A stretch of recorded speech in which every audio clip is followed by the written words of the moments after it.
which has a real funny bit where he's singing like in the boat, and he turns around. There's like an alligator following him. He's like kind of creeped out and weird and scared. And then it's this live retelling of A Christmas Carol, except they call it Scrooge in the movie because the movie is called Scrooged. So it's a live retelling of A Christmas Carol. It's going to be like their jewel in the crown of their Christmas Eve programming. And that's what they're staging, and that Murray is overseeing. And they have some promos for it that are like really cute. And then Murray plays his version of it, which is so batshit insane and scary. He plays the promo, and the way that it's framed is him in very like an extreme close up, and it's got like the red glow on his face, and he just looks real sinister. And it's a commercial showing what's the first one? There's like drug use, there's international terrorism. Oh, Acid Rain. Acid Rain is the first one. Mm-hmm. Acid Rain, drug use, international terrorism, and freeway killings.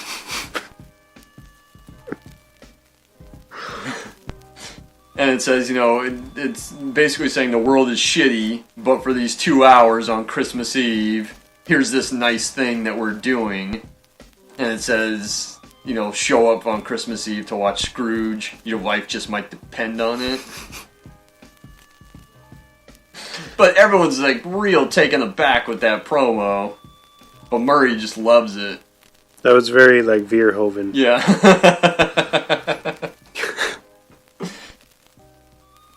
He absolutely loves that. And then later on, they run, and he says, hey, I wanted to run, every hour on the hour.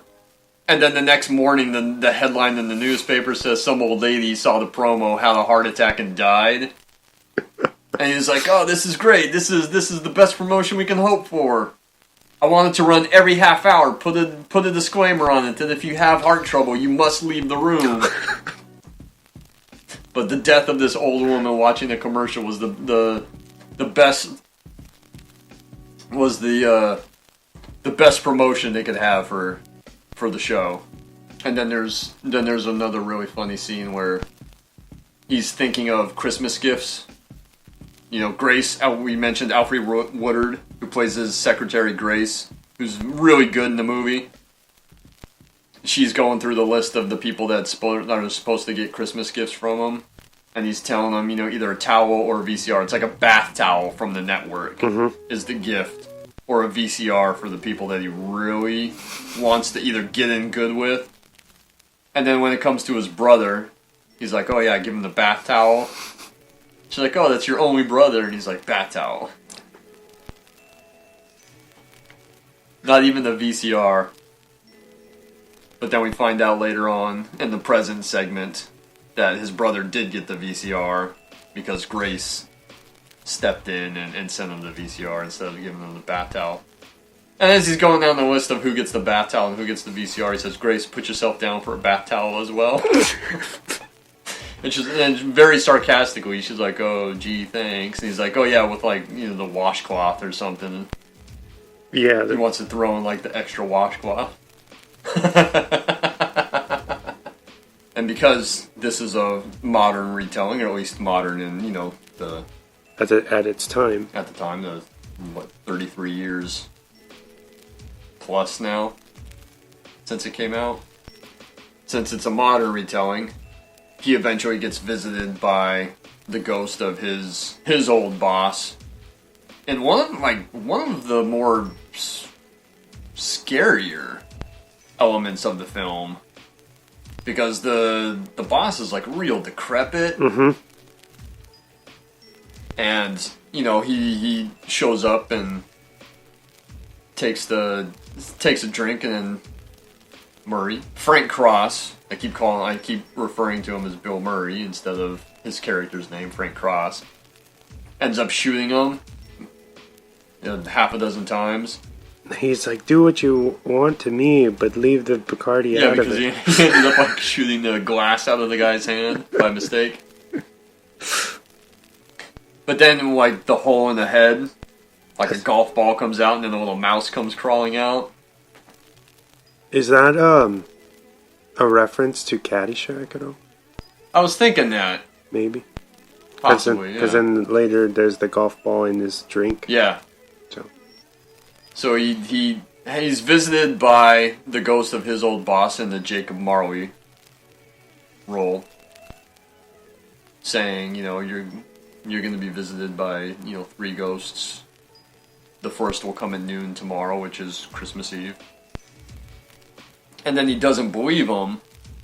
And then, like I said, it's like it's an intense scene because he picks him up by the throat. Yeah. The guy chokes him, picks him up by the throat, and like pushes him out the window. And then as Frank Cross is trying to hold on to the guy's arm, it's like falling apart. Yeah, like falls apart and breaks off. So that's an intense scene. That's like something out of Poltergeist. Yeah, even when he shoves him out the window, it's like he does it like supernaturally. Mm-hmm. Yeah, you can see like the glass just kind of turn into water, basically. Mm-hmm. And he pushes him out. But then after he falls, he wakes up. He wakes up like in the chair in the office, wondering, what the hell just happened. Thinks he's crazy, and then goes to take a drink. And as he takes the drink, instead of ice in the drink, it's the golf ball. He spits out the golf ball. He fires one guy that had an idea in the meeting, and then Grace tries to talk him out of it. And he's saying, oh yeah, we want to fire this guy. And she's like, oh, but it's Christmas Eve. And he's like, oh, you're right. Remind me, we gotta cut his bonus, or he didn't want him to get like the holiday pay or the holiday bonus. But then he wants Grace to stay and work late with him. And she has a doctor's appointment. She has a doctor's appointment for her son. So she says that she can't. And then it's one of the yelling lines, but it's one of my favorite lines in the movie. Is when he says, "Hey, we're indivisible. If I'm working late, then you gotta work late. And if I can't work late, or if you can't work late, then I can't work late. But if I can't work late, then I can't work late." And it's like one of my favorite lines in the movie. It was just so selfish. And the way he's like yelling it too. At the top of his lungs. Yeah. After he has that meeting with his boss, he goes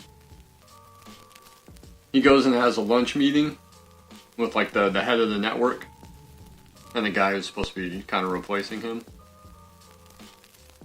And then it strikes noon, and then some like weirdness, or at least he thinks there's some weirdness. He sees like the eyeball in the drink. Mm-hmm.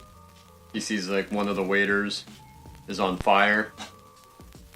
So he's like really freaking out, and he's thinking that the guy at the lunch is the ghost, or the waiter is the ghost.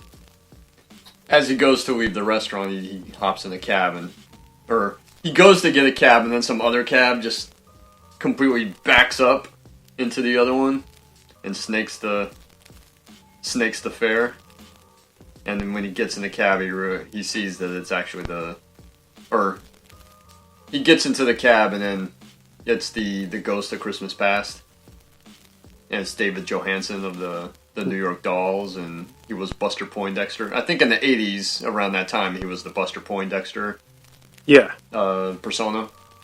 But yeah, it's David Johansen, who's like a good friend of Murray's. He also, at least in the movie, he looks like a young Benicio del Toro. Mm-hmm. It's crazy. You know who that was supposed to be before it was Johansen? Wasn't it supposed to be I know he's a comedian, right? Yeah. I forget his name. It was Sam Kinison was supposed to play that role. But it was because Johansen was friends with Murray. That's how he got it. So he takes him back to his childhood home, and then Frank starts realizing what's, the neighborhood is familiar, and then he realizes that he's in his childhood neighborhood, and he's like, oh yeah, man, he's like real jaded, like, yeah, I'm not gonna cry, like you're trying to get like an emotional reaction out of me. He's like, but you won't get it. And then that's when the ghost tells him, oh yeah, that's what Attila the Hun said, but when he saw his mother, Niagara Falls. So he goes inside and you see like the young Frank. But before they go in, there's that funny bit where he walks right through the door because he's the ghost. Mm-hmm. But then when Frank tries to walk through the door, he ends up running right into it. And then he opens up the door and lets him in. But because they're in the past, he says, it's not like this isn't real life. It's like a rerun right now. But you see the young Frank getting 5 pounds of veal from his dad for Christmas instead of a toy. His dad is played by Bill Murray's real brother, Brian, who has one of the funny lines in the movie, where he says, all day long, I have excuses from people as to why they can't work. My back hurts, my legs ache, I'm only 4. And then and Frank sees his mom, and he does start getting emotional from seeing his mom. All of his brothers are in this, right? Yeah, the guy that plays his brother James is one of his real brothers, John. His brother John plays his brother James in the film. None of them like really look like Bill. Brian kind of looks like Bill Murray somewhat, but Brian, I don't know how much older. I know that he's an older brother. The other two, I'm gonna guess, are younger brothers. But yeah, none of them really look alike. I think Brian's the only one that kind of resembles Bill Murray somewhat. The other brother is one of the party guests at James's house. They're playing like Trivial Pursuit or something. That's Bill's other brother, Joel. But they from the 50s they go to, what is it, the late 60s, where he's at the Christmas party, and he's kind of overworked. Everyone else is having a good time, and he's running around working. The hair on him is great. It's like this kind of curly mullet looking hair. And then he leaves the party to go to the store or something, and that's where he runs into Claire for the first time. It was played by Karen Allen, who's great. I'm always kind of shocked that Karen Allen didn't have a much bigger career than she did, because she's great in Animal House and Raiders of the Lost Ark. She's great in this, but she never really had a huge career. Was in like a lot of bigger movies beyond those. I'd have to look her up to see what other huge movies she was in. I know that she was in that god-awful Indiana Jones movie. Which one? Crystal Skull. She reprises the role of Marion. I think she, in my research, I read that she said that they didn't really have much chemistry, or she thought that they didn't. Really? Yeah, on the production.